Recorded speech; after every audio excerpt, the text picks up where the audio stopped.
Hello viewers, একবার চিন্তা করুন, ঘন্টায় 100 কিলোমিটার গতিতে ছুটে চলা একটি গাড়ি। আপনি ব্রেক কষলেন, কয়েক সেকেন্ডেই গাড়িটি থেমে যাবে। খুব সাধারণ ঘটনা। কিন্তু ভাই, যদি ব্রেক ফেল করে, তখন আপনার শেষ ভরসা হচ্ছে ইঞ্জিন বন্ধ করা। ইঞ্জিন বন্ধ করলে গাড়ি ধীরে ধীরে গতি হারাবে। সামনে কোনো বাধা না থাকলে একসময় গতি কমতে কমতে গাড়িটি থেমে যাবে।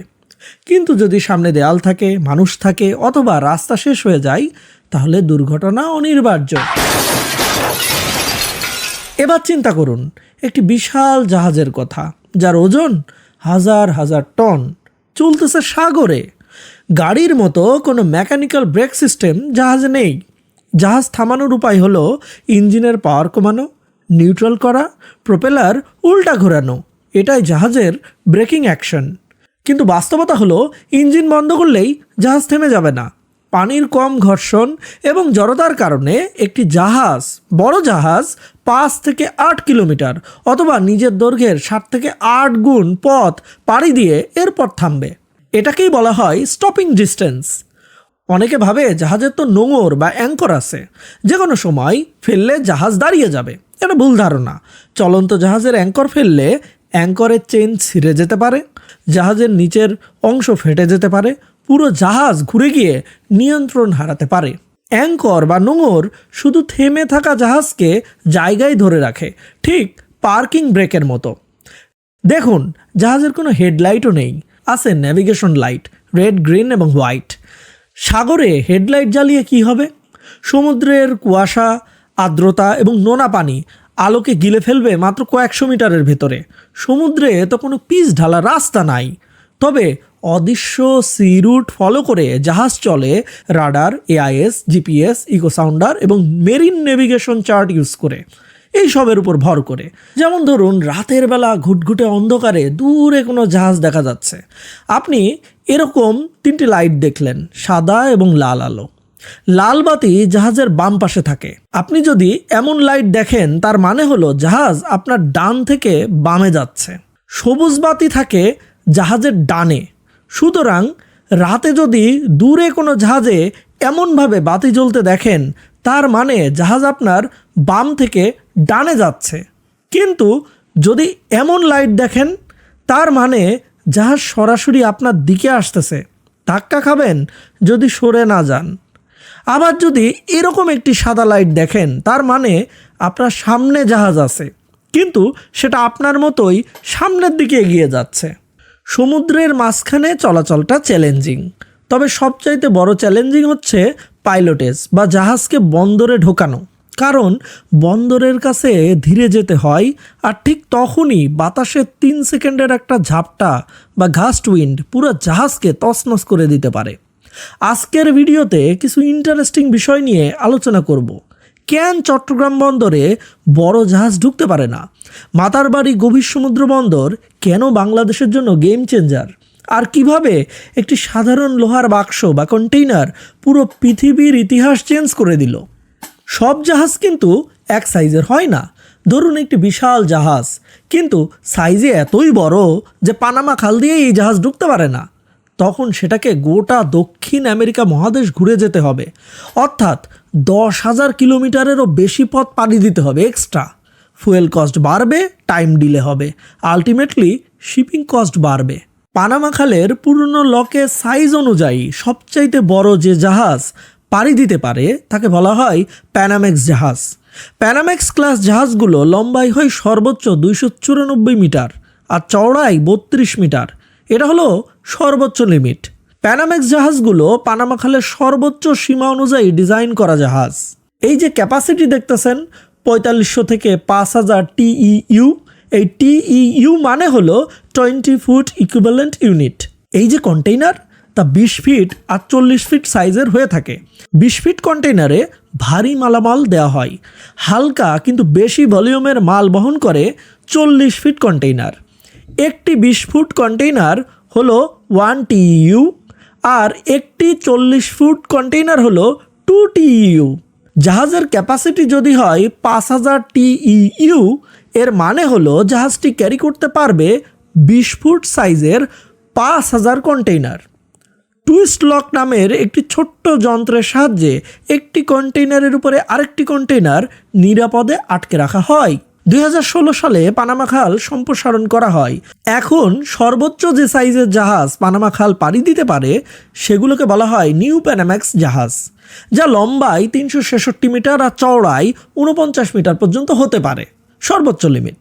আর আরও বড় সাইজের কন্টেইনার জাহাজ হলো ULCS বা আলট্রা লার্জ কন্টেইনার শিপ, যাদেরকে মাদার ভেসেল বলা হয়। বিশ্ব বাণিজ্যের আসল রাজা হলো এসব মাদার ভেসেলগুলো। এগুলো লম্বায় প্রায় 400 মিটার, অর্থাৎ 4টা ফুটবল মাঠের সমান, ক্যাপাসিটি 18,000 থেকে 24,000 TEU। এদের পুরোপুরি অ্যাকোমোডেট করতে পারে বড় বড় ডিপ সি পোর্ট, যেমন Singapore, Shanghai, Busan, port of Rotterdam, Antwerp এবং বাংলাদেশের ভবিষ্যতে নির্মিত মাতারবাড়ি ডিপ সি পোর্ট এদের অ্যাকোমোডেট করতে পারবে। কন্টেইনার জাহাজ তো কন্টেইনার টানে, কিন্তু কয়লা, সার, শস্য, খনিজ পদার্থ বহন করার জন্য ব্যবহার করা হয় বাল্ক ক্যারিয়ার। এসব জাহাজও সাইজের দিক দিয়ে হতে পারে হ্যান্ডিম্যাক্স, সুপ্রাম্যাক্স এবং প্যানাম্যাক্স। হ্যান্ডিম্যাক্স ছোট বন্দরে ঢুকতে পারে, সুপ্রাম্যাক্স আর একটু বড় এবং এর নিজস্ব ক্রেন থাকে, আর প্যানাম্যাক্স বাল্ক পানামা খালের লিমিট অনুযায়ী বানানো। স্ক্রিনে দেখতে পাচ্ছেন এসব বাল্ক ক্যারিয়ারের সাইজ এবং ক্যাপাসিটি, ভিডিওটি পজ করে দেখতে পারেন। আর এদের চেয়েও বড় সাইজের বাল্ক ক্যারিয়ারগুলোকে বলে ক্যাপসাইজ ক্যারিয়ার। এগুলো সাইজ এত বড় যে পানামা খাল দিয়ে ক্রস করতে পারে না, এজন্য দক্ষিণ আমেরিকা মহাদেশের শেষ প্রান্ত কেপ হর্নের সামনে দিয়ে এদেরকে ঘুরে যেতে হয়, এজন্যই এদের নাম ক্যাপসাইজ। এরা মূলত আয়রন ওর, কয়লা এসব বহন করে। মাল বোঝাই অবস্থায় এদের ড্রাফট হয় 17 থেকে 21 মিটার, অর্থাৎ কন্টেইনারবাহী মাদার ভেসেলের চেয়েও এদের পানির গভীরতা বেশি লাগে। ওয়েট, প্রশ্ন হলো ড্রাফট কি? জাহাজের ড্রাফট হলো জাহাজের যে অংশটা পানির নিচে চলে গেছে। জাহাজে যত বেশি মালামাল তুলবেন, ওজন তত বাড়বে, ড্রাফট তত বাড়তে থাকবে। আবার বন্দরের কাছে অগভীর পানিতে বড় জাহাজ চলার সময় পানির গতি বেড়ে গিয়ে প্রেসার কমে যায়, এতে বড় জাহাজ আরও একটু নিচের দিকে ডুবে যায়। একে বলা হয় স্কোয়াট ইফেক্ট। আর আন্ডারকিল ক্লিয়ারেন্স হলো জাহাজের একেবারে তলা থেকে সাগরের তলা, অর্থাৎ মাটির দূরত্ব। একটি জাহাজের ড্রাফট যদি হয় 15 মিটার, সেই জাহাজকে বন্দরে ভেড়াতে বন্দরের ন্যূনতম ওয়াটার ডেপথ 16 থেকে 17 মিটার হতে হবে। 18 মিটার হলে বেশি ভালো। চট্টগ্রাম বন্দরের ওয়াটার ডেপথ 9.5 থেকে 10 মিটার। এজন্য মাদার ভেসেল হোক বা ক্যাপসাইজ বাল্ক ক্যারিয়ার কখনোই চট্টগ্রামে ঢুকতে পারে না। মাতারবাড়ি ডিপ সি পোর্টের গভীরতা 18.5 মিটার, সেহেতু সেখানে মাদার ভেসেল ঢুকতে পারবে। এই ভিডিও যখন বানাচ্ছি তখনও মাতারবাড়ি ডিপ সি পোর্ট চালু হয়নি। যখন চালু হবে তখন সেখানে মাদার ভেসেল সরাসরি ভিড়তে পারবে। এটা তখন হবে বাংলাদেশের অর্থনীতির একটা নতুন ইঞ্জিন। ধরুন পায়রা বিদ্যুৎ কেন্দ্র বা রামপাল বিদ্যুৎ কেন্দ্রের জন্য কয়লা আনবেন ইন্দোনেশিয়া, অস্ট্রেলিয়া বা দক্ষিণ আফ্রিকা থেকে। ওসব দেশ থেকে ক্যাপসাইজ জাহাজে কয়লা বোঝাই করে পাঠানো হয়, কিন্তু এত বিশাল জাহাজ মোংলা পোর্টের অগভীর চ্যানেলে ঢুকতে পারে না। এজন্য সেগুলো নিকটবর্তী কোনো একটি ট্রান্সশিপমেন্ট পয়েন্টে নোঙর করানো হয়। যেমন ছবিতে দেখতেছেন গভীর সাগরের বুকে একটি ফ্লোটিং ট্রান্সশিপমেন্ট ভেসেল দাঁড়িয়ে আছে, ওই মাঝেরটা। এই জাহাজ একটি ভাসমান হাব হিসেবে কাজ করে, একটি ফ্লোটিং ক্রেন বার্জ। এর এক পাশে দাঁড়িয়েছে বড় জাহাজ, আর এক পাশে ছোট জাহাজ।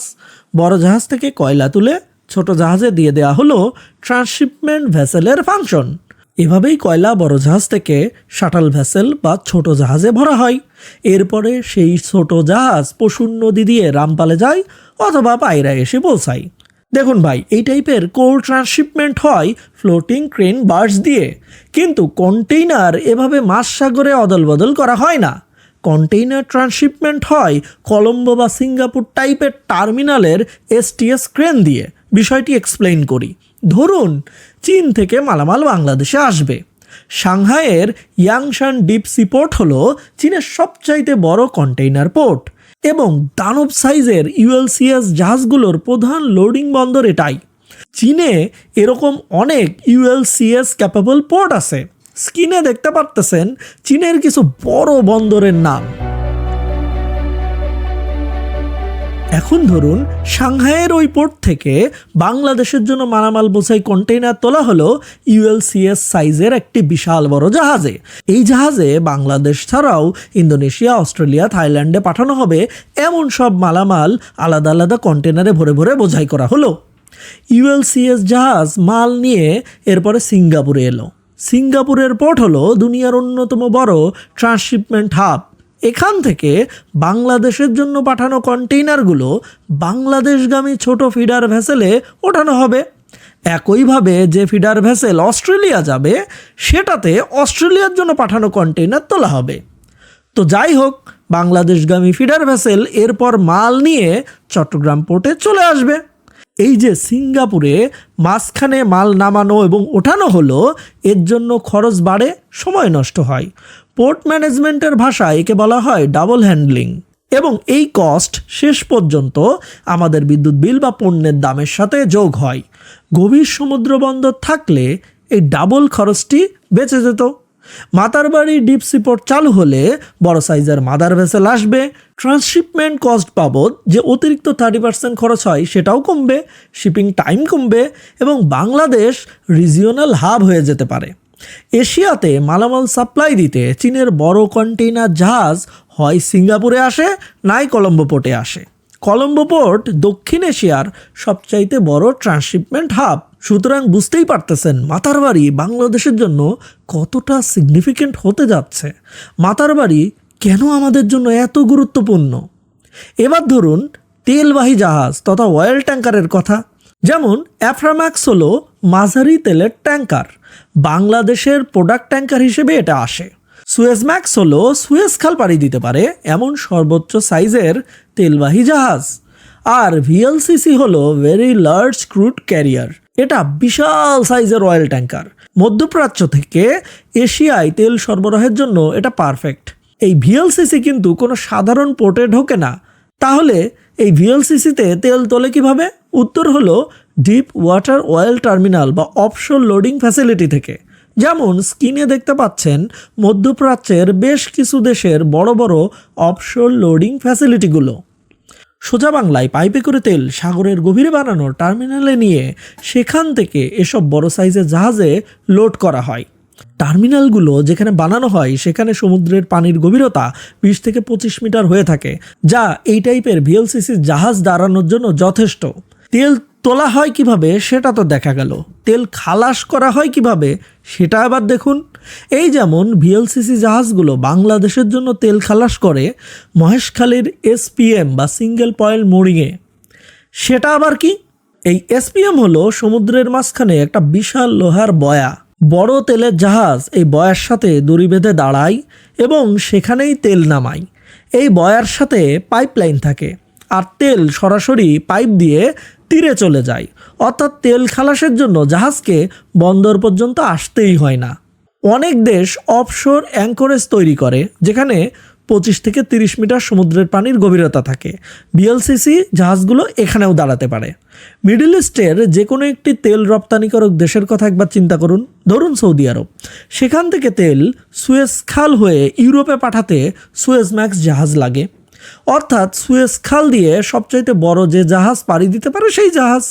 কিন্তু যদি এশিয়াতে তেল পাঠানো হয় তখন ইউজ করা হয় আরও বড় অর্থাৎ ভিএলসিসি, কারণ তখন তো আর সুয়েজ খাল পাড়ি দেওয়ার দরকার হইতেছে না।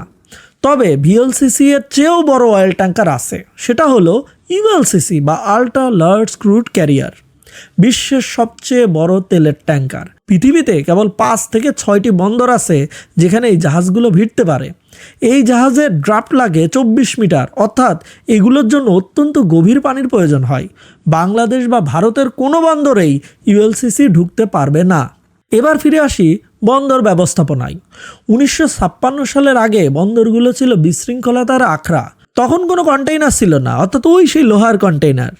চালের বস্তা, তেলের ড্রাম এবং কাঠের বাক্স সব আলাদা আলাদাভাবে জাহাজে তোলা হতো। এই পদ্ধতির নাম ছিল ব্রেক বাল্ক। ধরুন একটি ট্রাকে 500 বস্তা আলু আনা হতো। বন্দরে পৌঁছানোর পর ট্রাক থেকে সব বস্তা নামানো হতো। শ্রমিকরা সেটা আবার জাহাজে একটা একটা করে তুলতো।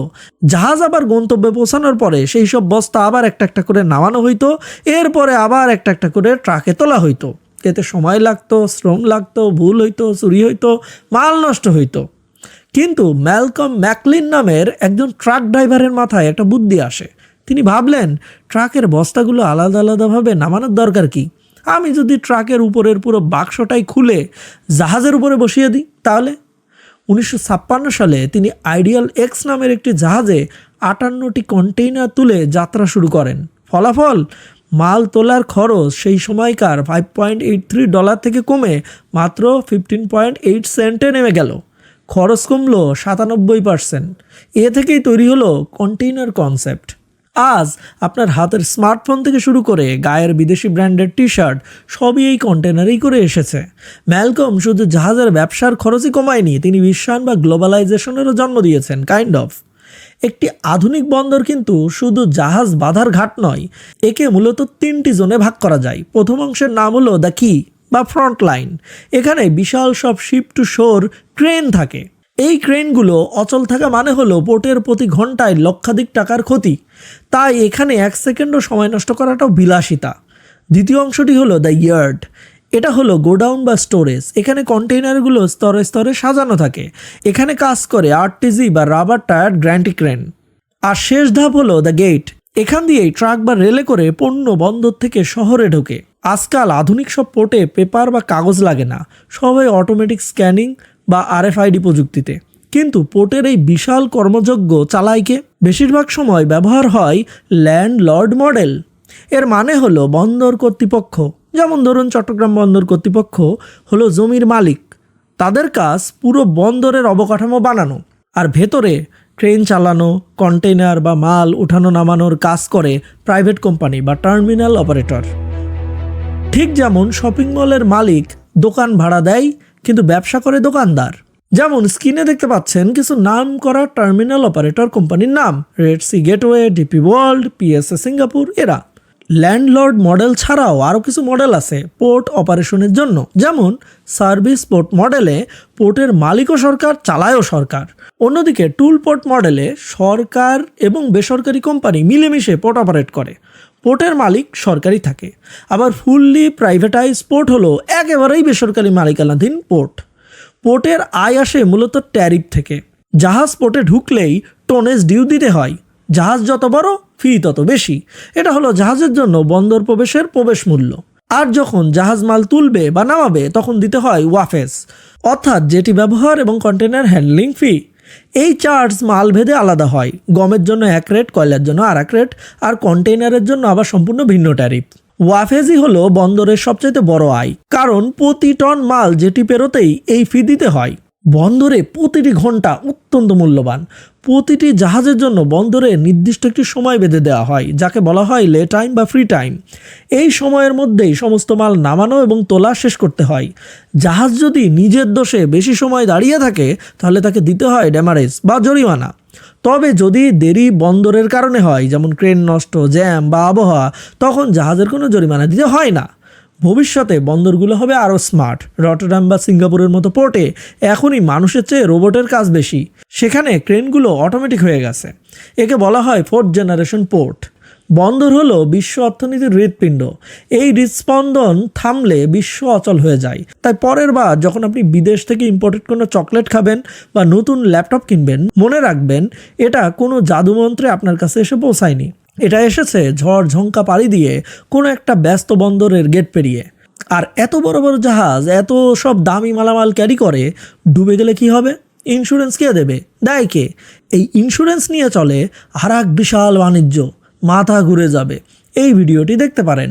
আর এই ভিডিওটি ভালো লাগলে ভিডিওটি লাইক দিতে এবং শেয়ার করতে ভুলবেন না। এমন ভিডিও যাতে মিস না হয় এজন্য চ্যানেলটি সাবস্ক্রাইব করে রাখতে পারেন। ধন্যবাদ।